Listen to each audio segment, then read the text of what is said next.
ఆడబిడ్డలను కోరుతా ఉన్నాను.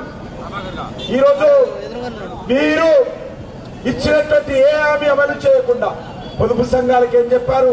పావులా ఓటు ఇస్తామన్నారు. ఈరోజు పొదుపు సంఘాలకు నరేంద్ర మోడీ గారు 20 లక్షల వరకు కేంద్ర ప్రభుత్వ ఆధ్వర్యంలోని బ్యాంకుల నుంచి ఈరోజు లోన్లు ఇస్తా ఉన్నారు. కానీ కాంగ్రెస్ పార్టీ పావుల వడ్డీ బ్యాంకులో జమ చేస్తానన్నారు. ఏ ఒక్కరు కూడా జమ చేయలేదు. నిరుద్యోగ యువకులకు ఇదే కాంగ్రెస్ పార్టీ ఎన్నికలకు ముందు మేము అధికారంలోకి వస్తే 2 లక్షల ఉద్యోగాలు భర్తీ చేస్తామన్నారు. భర్తీ చేయలేదు.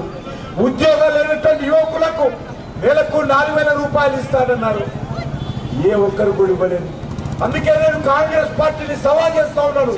జూబ్లీహిల్స్ లో యువకుల ఓట్లు అడిగే ముందు, మహిళల ఓట్లు అడిగే ముందు ఇచ్చినటువంటి హామీలు అమలు చేయకుండా ఓటు అడిగేటువంటి నైతిక హక్కు లేదు. అంతేకాదు విద్యార్థులు చదువుకుంటే 5 లక్షల విద్యా భరోసా కార్డు ఇస్తా అన్నాడు. ఏ ఒక్క కార్డు ఈ తెలంగాణ గడ్డ మీద ఇవ్వలేదు కాంగ్రెస్ పార్టీ. దళిత కుటుంబాలుంటే ప్రతి కుటుంబానికి 12 లక్షలు ఇస్తా అన్నాడు రాహుల్ గాంధీ. ఏ ఒక్క కుటుంబానికి 12 లక్షలు ఇవ్వలేదు.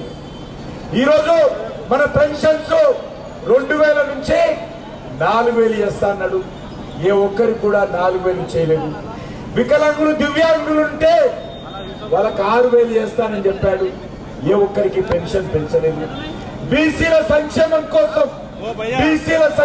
కోసం రాహుల్ గాంధీ రేవంత్ రెడ్డి ఏం చెప్పాడు? ఆ రోజు మేము అధికారంలోకి వస్తే 1,00,000 కోట్లు ఖర్చు పెడతామన్నారు. నేను అడుగుతా ఉన్నాను, ఎక్కడ పోయినాయి 1,00,000 కోట్లు? ఎవరు తిన్నారో, ఎక్కడ పెట్టారో? ఈరోజు రాహుల్ గాంధీ చెప్పాలి, రేవంత్ రెడ్డి చెప్పాలి.